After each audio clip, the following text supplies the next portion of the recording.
Breaking news చూస్తున్నాం. Telangana assembly ఎన్నికల counting కు పకడ్బందీగా ఏర్పాట్లు చేస్తున్నారు. ఇక ఎక్కడా ఎటువంటి అవాంఛనీయ ఘటనలు జరగకుండా పటిష్ట ఏర్పాట్లు చేస్తున్నారు. 119 అసెంబ్లీ నియోజకవర్గాల ఓట్ల లెక్కింపు కోసం 49 కేంద్రాలను ఎంపిక చేసినట్లు ఎన్నికల అధికారి వికాస్ రాజ్ తెలిపారు. ఓట్ల లెక్కింపు కేంద్రాల వద్ద 3 అంచెల భద్రతను అమలు చేస్తున్నట్లు వెల్లడించారు. 14 టేబుళ్ల ద్వారా 113 నియోజకవర్గాలకు సంబంధించి ఓట్ల లెక్కింపు, 500కు పైగా పోలింగ్ కేంద్రాలున్న 6 నియోజకవర్గాల్లో 28 టేబుళ్లను ఏర్పాట్లు చేస్తున్నట్లు వివరించారు. ఆదివారం ఉదయం 8 గంటలకు ఓట్ల లెక్కింపు ప్రారంభమవుతుందని, తొలుత పోస్టల్ బ్యాలెట్లు, అనంతరం ఈవీఎంలలోని ఓట్ల లెక్కింపు చేపడతారని వికాస్ రాజ్ తెలిపారు. ఈ దఫా 1.80 లక్షల పోస్టల్ బ్యాలెట్లు లెక్కించాల్సి ఉందని, 8 గంటల 30 నిమిషాల నుంచి ఈవీఎంలలోని ఓట్ల లెక్కింపు చేపడతారని వెల్లడించారు. పరిశీలకుల సమక్షంలో కౌంటింగ్ జరుగుతుందని, పరిశీలకుల ఆమోదం తర్వాతే ఫలితాలను వెల్లడిస్తామని చెప్పారు.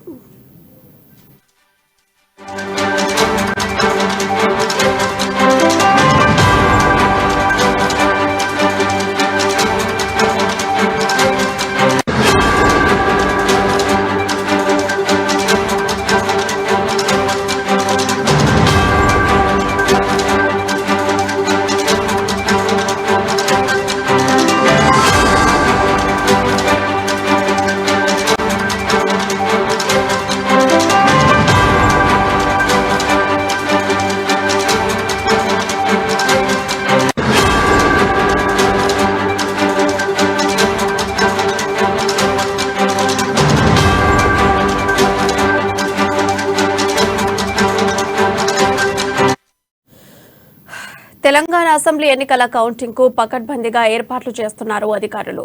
ఎక్కడా ఎటువంటి అవాంఛనీయ ఘటనలు జరగకుండా పటిష్ట ఏర్పాట్లు చేస్తున్నారు. 119 అసెంబ్లీ నియోజకవర్గాల ఓట్ల లెక్కింపు కోసం 49 కేంద్రాలను ఎంపిక చేసినట్లు ఎన్నికల అధికారి వికాస్ రాజ్ తెలిపారు. ఓట్ల లెక్కింపు కేంద్రాల వద్ద 3 అంచెల భద్రతను అమలు చేస్తున్నట్లు వెల్లడించారు.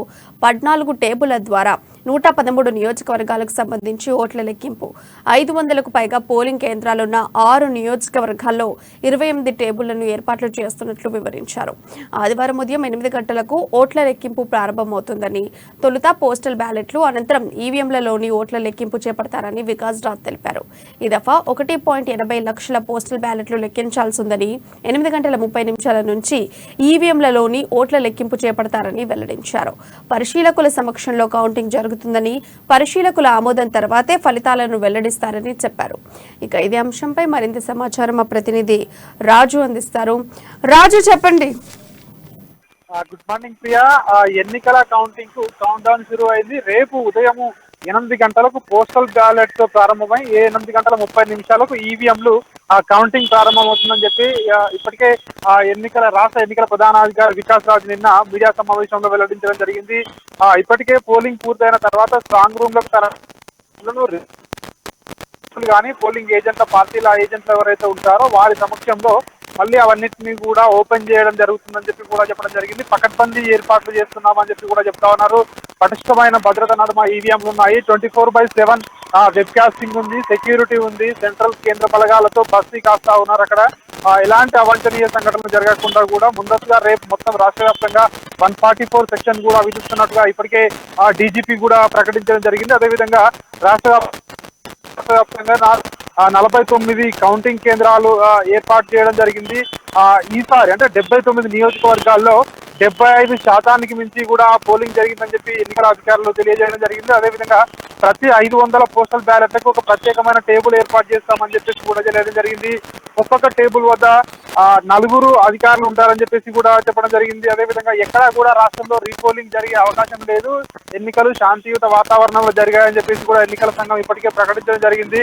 అయితే రేపు ఉదయం 8 గంటల 30 నిమిషాల నుంచి ప్రారంభమై మొదటి ఏదైతే ఫలితం ఉంటుందో దాదాపు 10 గంటల నుంచి 10 గంటల 30 నిమిషాల మధ్యలో మొదటి కౌంటింగ్ ఏదైతే ఫలితం వచ్చే అవకాశం ఉంటుందని చెప్పేసి కూడా ఇప్పటికే ఎన్నికల సంఘం ప్రతినిధులు చెప్తా ఉన్నారు. అదేవిధంగా ఇప్పటికే ఎవరైతే ఎన్నికల ఈ పార్టీల అభ్యర్థులు ఉంటారో వాళ్ళ ఏజెంట్ల సమక్షంలోనే స్ట్రాంగ్ రూమ్లకు అక్కడి నుంచి వాటిని బయటకు తీస్తామని చెప్పేసి కూడా చెప్తా ఉన్నారు. కౌంటింగ్ కోసం మొత్తానికి చూస్తున్నట్టయితే 1766 టేబుల్స్ ఏర్పాటు చేశామని చెప్పేసి జిహెచ్ఎంస్ లో 500 పోలింగ్ కేంద్రాలు కంటే ఎక్కువగా ఉన్న 6 నియోజకవర్గాల్లో 28 టేబుల్స్ ఏర్పాటు చేశామని చెప్పేసి కూడా అధికారులు చెప్తా ఉన్నారు. నియోజకవర్గాల్లో ఒక్కొక్క నియోజకవర్గాల్లో 14 చొప్పున టేబుల్స్ ఏర్పాటు చేస్తున్నామని చెప్పేసి కూడా చెప్తా ఉన్నారు.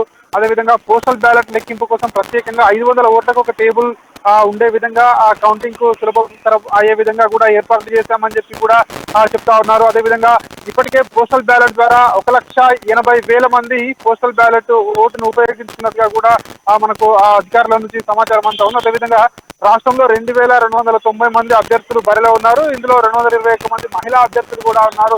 సో ఇప్పటికే చాలా మంది అభ్యర్థుల్లో ఏ విధంగా ఎగ్జిట్ పోల్స్ అయితే కాంగ్రెస్ పార్టీకి ఇది ఎగ్జిట్ అయినప్పటికీ టీఆర్ఎస్ పార్టీ కూడా ఇది కాన్ఫిడెంట్ గా ఉంది. ఖచ్చితంగా మాకు 70 పైగా సీట్లు వస్తాయని చెప్తున్నారు. బీజేపీ కూడా ఖచ్చితంగా మాకు మెజారిటీ సీట్లు వస్తాయి, మేమే కింగ్ మేకర్ గా రాష్ట్రంలో ఉంటామని చెప్పేసి వాళ్ళు చెప్తా ఉన్నారు. మొత్తానికైతే ఈ కౌంటింగ్ పైన అయితే ఒక ఆసక్తి అయితే నెలకొంది. మరోవైపు ఈ కౌంటింగ్ పై బెట్టింగ్స్ కూడా జరుగుతున్నాయన్నట్టుగా కూడా మనకైతే తెలుస్తా ఉంది. మొత్తానికి ఈ కౌంటింగ్ కోసం అయితే అధికారులు అయితే పకడ్బందీ ఏర్పాట్లు అయితే చేయడం జరిగింది. అదేవిధంగా రేపు ఏదైతే కౌంటింగ్ టేబుల్స్ ఏవైతే ఉన్నాయో ఆ కౌంటింగ్ టేబుల్స్ వద్ద, అదేవిధంగా ఆ పోలింగ్ ఎక్కడైతే మనకి కౌంటింగ్ కేంద్రాలు ఉంటాయో కౌంటింగ్ కేంద్రాల వద్ద కూడా ప్రత్యేకంగా 3 అంచెల భద్రతను ఏర్పాటు చేస్తున్నట్టుగా కూడా ఎన్నికల అధికారులు అదేవిధంగా పోలీసులు చెప్తా ఉన్నారు. రాష్ట్ర వ్యాప్తంగా ఉన్నటువంటి 144 సెక్షన్ ఉంటుందని 5 కంటే వ్యక్తులు ఎక్కువగా ఎక్కడా కూడా గుమిగూడడానికి అవకాశం లేదు అని చెప్పేసి కూడా చెప్తా ఉన్నారు. ప్రియా, రాజు, చూసుకుంటే ప్రధానంగా స్ట్రాంగ్ రూమ్లలో ఎలాంటి జాగ్రత్తమైనటువంటి చర్యలు తీసుకున్నారు? ప్రియా, ముఖ్యంగా స్ట్రాంగ్ రూమ్స్ ఏవైతే ఉంటాయో స్ట్రాంగ్ రూమ్లలో కూడా ప్రత్యేకంగా కెమెరాలను కూడా ఏర్పాటు చేయడం జరిగింది. ఆ కెమెరాలను డైరెక్ట్ 24/7 మానిటరింగ్ చేసే విధంగా ఎలక్షన్ కమిషన్ వెబ్సైట్ లో కూడా అందుబాటులో ఉండే విధంగా కూడా, అదేవిధంగా ఎవరైతే పార్టీలో పోటీ చేసిన అభ్యర్థులు ఉంటారో వాళ్ళకి కూడా యాక్సెస్ ఉండే విధంగా కూడా చేశాము. వెబ్ కాస్టింగ్ వాళ్ళకు కూడా అందుబాటులో ఉంటుందని చెప్పేసి కూడా చెప్తున్నారు. వీళ్ళతో పాటు భద్రతా సిబ్బంది, కేంద్ర బలగాలు ఇటు రాష్ట్ర బలగాలు కూడా అక్కడ గస్తీ కాస్తా ఉన్నాయి. ఎలాంటి అవాంఛనీయ సంఘటనలకు చోటు ఇవ్వకుండా కూడా భద్రత నడుమ ఈవీఎంస్ ఉన్నాయి అని కూడా చెప్తా ఉన్నారు. ప్రియా, అదేవిధంగా ఇప్పటికీ స్ట్రాంగ్ రూమ్ల వద్ద ఈవీఎంలు, అదే కెమెరాలతో పాటు బందోబస్తు మధ్య ఉన్నాయి. అదేవిధంగా రేపు ఉదయం 6 గంటలకల్లా అక్కడికి పోలింగ్ ఎవరైతే వీళ్ళు ఉంటారో పార్టీల అభ్యర్థులు వీళ్ళందరూ కూడా అక్కడికి చేరుకోవాలి. 6:30 తర్వాత అవన్నిటిని కూడా బయటికి తీస్తాము. 8 గంటలకల్లా కౌంటింగ్ స్టార్ట్ అవుతుందని చెప్పి చెప్తా ఉన్నారు. ప్రియా, రాజు, చూసుకుంటే రేపు జరిగేటువంటి ఓట్ల లెక్కింపు సుమారు ఏ సమయానికి స్టార్ట్ అవుతుంది? పూర్తి వివరాలు ఏ సమయానికి అందించబోతున్నారు? కౌంటింగ్ లో మొదటగా పోలింగ్ ఈ కౌంటింగ్ చేసేటప్పుడు పోస్టల్ బ్యాలెట్లు కౌంటింగ్ చేస్తాము, మొదలు పెడతామని చెప్పేసి కూడా ఎన్నికల అధికారులు చెప్తా ఉన్నారు. అయితే ఈ పోస్టల్ బ్యాలెట్లు ఎక్కడైతే లెక్కిస్తా ఉన్నారో కొన్ని నియోజకవర్గాల్లో ఈ పోస్టల్ ఓట్లు ఎక్కువగా ఉన్నాయి. అయితే అక్కడ హాఫ్ అన్ అవర్ లో కంప్లీట్ కావు. ఎక్కడైతే హాఫ్ అన్ అవర్ లో కంప్లీట్ కావో ఆయా నియోజకవర్గాల్లో సైమల్టేనియస్ గా ఒకవైపు పోస్టల్ బ్యాలెట్ ఓట్లు లెక్కిస్తుంది, మరోవైపు ఈవీఎంలు కూడా లెక్కింపు ప్రారంభమవుతుంది అని చెప్పి కూడా ఎన్నికల సంఘం అధికారులు కూడా చెప్తా ఉన్నారు. ఎందుకంటే 8:30కి ఎట్టి పరిస్థితుల్లో ఈవీఎంల కౌంటింగ్ కూడా స్టార్ట్ అవుతుంది అని చెప్తా ఉన్నారు. సో ఇక్కడ మనకు మొదటి ఫలితము 10 గంటల నుంచి 10:30 మధ్యలో మొదటి ఫలితం వస్తుందని చెప్తున్నారు. సో ఇక చివరి ఫలితం వచ్చేసరికి ఖచ్చితంగా సాయంత్రం అయ్యే అవకాశం ఉంటుంది. అది డిపెండ్స్ ఆన్ ఈవీఎంల మీద టెక్నికల్ ఎట్లాంటి ఇబ్బందులు లేకుంటే అవి తొందరగా వచ్చే అవకాశం ఉంది అని చెప్తున్నారు. ఒకవేళ ఈవీఎంలలో ఎక్కడన్నా అవి కౌంటింగ్ లో మొరాయించినట్లయితే అప్పటికప్పుడే వాటిని పరిష్కరించేందుకు ఐటీ అధికారులు, టెక్నికల్ సాఫ్ట్వేర్ ఇంజనీర్స్ కూడా అక్కడ అందుబాటులో ఉంటారని చెప్పేసి కూడా ఎన్నికల అధికారులు చెప్తున్నారు. అవి కూడా శాంతియుత వాతావరణంలో అందరికీ అంటే అందరి ముందే ట్రాన్స్పరెంట్ గా ఓపెన్ చేసి కౌంటింగ్ ప్రక్రియ కూడా పూర్తి చేస్తామని చెప్పి చెప్తా ఉన్నారు. చూసుకుంటే ప్రధానంగా ఫేక్ ఓట్ల సమస్య ఏమైనా తలెత్తిందా? అంటే ఒకవేళ ఇవి ఫేక్ ఓట్లని వాళ్ళు ఎలా గుర్తించారు? ప్రస్తుతం అయితే ఫేక్ ఓట్లని ఇక్కడైతే ఎట్లాంటి రాలేదు. ఎందుకంటే ఫేక్ ఓట్లు అనేటిది ఈ ఎక్కడైతే పోలింగ్ బూత్ సమయంలో అక్కడ అధికారులు నిర్ణయం తీసుకోవాల్సి ఉంటుంది. ఫేక్ వేసారా లేదంటే కొన్ని నియోజకవర్గాల్లో ఎలా జరిగిందంటే ఎవరైతే వృద్ధులు ఉంటారో, ఎవరైతే వికలాంగులు ఉంటారో వాళ్ళు కొందరికి ఓటు వేయరాకపోవడంతో అక్కడ ఉన్నటువంటి సిబ్బందిని వాళ్ళ సలహా తీసుకోవడం జరిగింది, వాళ్ళ యొక్క సహాయం తీసుకోవడం జరిగింది. ఇట్లాంటి సమయాలలో అక్కడ ఉన్నటువంటి ఉద్యోగులు కొందరు ఒక పార్టీకి వేయమంటే మరొక పార్టీకి వేశారు అని చెప్పేసి కూడా కొన్ని కంప్లైంట్స్ కూడా ఈసీకి వచ్చాయని చెప్తా ఉన్నారు. సో అట్లాంటి వాటిపై అక్కడ ప్రిసైడింగ్ ఆఫీసరే తుది నిర్ణయం తీసుకుంటారని చెప్పేసి కూడా చెప్తా ఉన్నారు. ఆ తుది నిర్ణయం తీసుకున్న తర్వాతనే సో ఆ ఓట్లు అక్కడ కలపాలా లేదంటే ఆ ఓట్లను మినహాయించాలా అనే నిర్ణయం అనేది అక్కడ ప్రిసైడింగ్ ఆఫీసర్ జ్యూరిడిక్షన్ లో ఉంటుందని చెప్పి కూడా చెప్తా ఉన్నారు. ఇట్లాంటివి పదుల సంఖ్యలో కొన్ని ఉన్నాయి, కానీ ఎక్కువ మొత్తంలో ఇవి ప్రభావం చూపే అవకాశం లేదు కాబట్టి సో వీటిపై అంత ఆందోళన చెందవలసిన అవసరం లేదని చెప్పేసి కూడా అయితే ఎన్నికల అధికారులు అయితే చెప్తా ఉన్నారు. మొత్తానికైతే చూసుకున్నట్టయితే రాష్ట్ర వ్యాప్తంగా ఏదైతే పోలింగ్ 119 నియోజకవర్గాలకు సంబంధించి కౌంటింగ్ ఏవైతే ఉన్నాయో ఈ కౌంటింగ్ 49 కేంద్రాల్లో ఉన్నటువంటి ఈ కౌంటింగ్ కేంద్రాల వద్ద ఇప్పటికే అక్కడ బందోబస్తు ఉంది.